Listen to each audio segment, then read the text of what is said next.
Hey guys, what's up? It's Marcus, and today I'm doing a video for you, and it is a review of the mytouch 3G slide made by HTC for T-Mobile. Well, that's T-Mobile in the US. They also have it in Canada and stuff on like Rogers. Anyways, this is my review. I'm going to try to get into one part. Maybe it's going to have to be two parts, I don't know, but probably will have to be two parts, so this is part one of my review.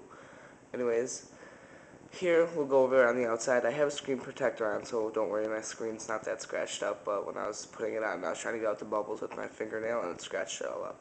But up top, we have the grill, the speaker grill, with a light, notification light, and then the sensor for when it's up to your face, so that it turns the screen off so you're not pressing buttons. Down here, we have a home button, a menu button, a back button, and the new Genius button. So these buttons are actually really nice buttons. They don't protrude or flash with the phone, but they're very nice. It was a little bit harder to press them when I had the full cover on, covering them, but now it's a lot easier. And then we have the trackpad, which is also a button, which I don't like as much as a scroll ball, but I mean, it's the new thing, so I understand. It has a 3.4-inch HVGA 480 by 320 resolution screen on here, so that's a little bit bigger than the other one, and the bigger the better until you get to like the HD2, and that's just getting quite big. But I have the white model. I did want the red version, but they did not have it the day it came out. They had it like 3 or 4 days later, so yeah. On the left side, there's the volume up and down rocker right here. It's kind of hard to see. On the right side, you have the dedicated camera key, two-part camera, two-step camera key, down a little bit for autofocus, and then all the way down for the camera to actually function. On the bottom, you have a micro USB port, which is definitely nice that it's not proprietary anymore. It's standard, so that's really nice. On the back, you have your lanyard slot right here in this corner, and you have the little indent to pry the back cover off.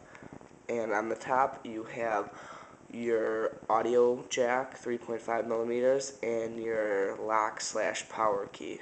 And then on the back, you have your 5 megapixel camera with LED flash, which is definitely 5 megapixel camera with the LED flash, which is definitely a nice feature to have a flash, and it works very well. And you also have your speaker, which also works very well. I use speakerphone a lot and listen to music, and this gets the job done good.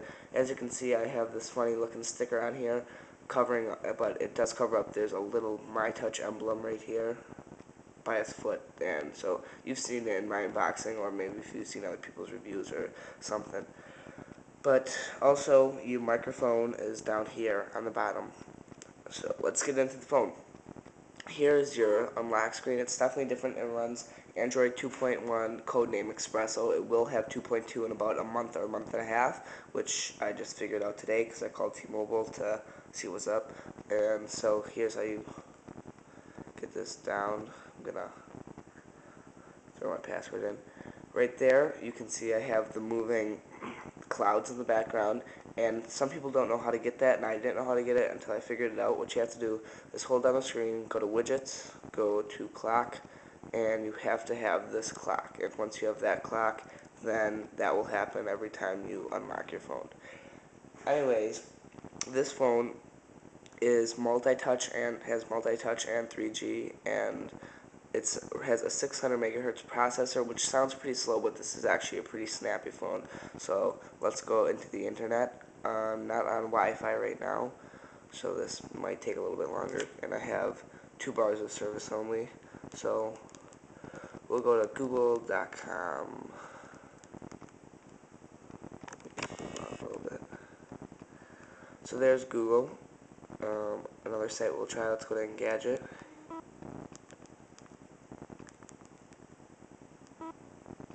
And this is probably going to be a mobile version, but while we wait, some other facts about this phone. It's 5.8 ounces, which isn't too bad. So yeah, this is a mobile version. Let's open up one of these links. Let's go to HTC, or no, let's go. Palm Pre breaks 1 gigahertz barrier, which that's pretty fast. Insane custom kernel. So there we go. You can definitely see how quick that loaded up. let's watch a YouTube video. Let's see how quick this loads up. We'll use the YouTube feature. And this will also give you a test of how the sound quality on this phone is. So the media volume is all the way up.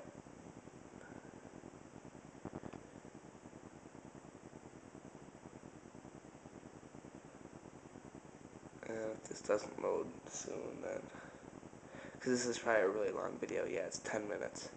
But once it's in YouTube, it works very quick, and it usually doesn't ever pause for buffering.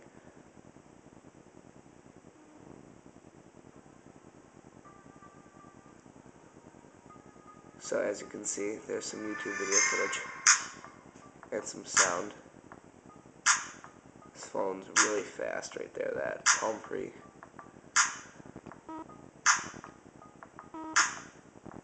And it actually isn't full screen, but it's just really dark background. So yeah, look at how far it's loaded already.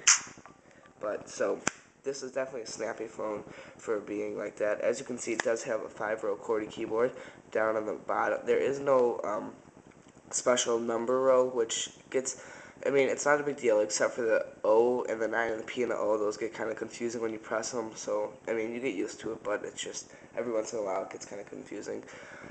I'll open up the camera right now. I just use the button and you hold it for about 2 seconds and it opens up. So there we go, we have the camera, and you can go into video and you can go into all these other settings right here. You can do zoom and you can turn the flash on and off. So let's take a picture. There's the picture. It has a swipe keyboard also installed on it. It came on here, so let's go to this. I have Handy's and SMS, so it's all custom stuff. But anyways,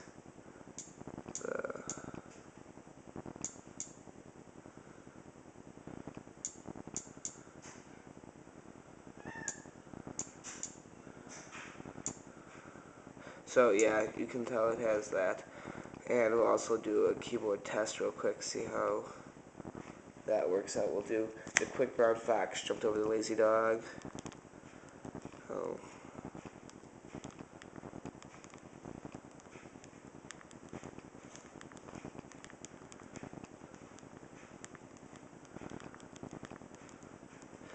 So this keyboard is very good. This is supposed to be like but this is supposed to be like a successor of the I can't think of the name, Sidekick right now.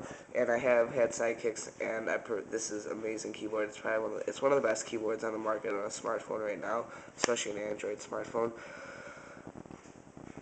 It also has this new icon layout, so they have little squares around them, which I like. It makes it a lot easier because the icons are not always the same size when you download them from the market, so it's just nice having the squares around them. And now it also looks different in your programs menu, as you can see right there. So, I mean, it's not anything fancy, it's just new. Also, there's a phone key right here. And, I mean, I'm not a big fan of the phone widget on this phone. It's just kind of confusing. So, you can go into your contacts, and then once you go to your contacts, you can do the scrolly thing and go to faves or online directories from, like, Facebook, because you can hook it up with Facebook, which is definitely very nice. It has up to 7 home screens. I have 5 on it right now, and I'm not even using all of them because I do not have enough apps or anything on it right now. We'll go and open the back cover up real quick so you guys can see. It has a 1300 milliamp battery, which the battery life kind of sucks on my phone, but I just called T-Mobile today and figured out how to fix it a little bit more. So anyways, that's what it looks like. Under here is a SIM card tray, which is extremely hard to get your SIM card in, but that's not a big deal because you're not going to be switching SIM cards that often, most likely. And it comes with an 8 GB Stage 2 SD card, which is also super nice because that's a pretty big amount. So the slider hinge, I am having this one problem where it does have this wobble right here, as you can see, and I'm not a big fan of the slider hinge because they should look at how they did this. They have these like weird shaped things. They should have just did straight sliders, and I think it would have been a lot smoother because it's really not that smooth of a sliding mechanism, which is a shame.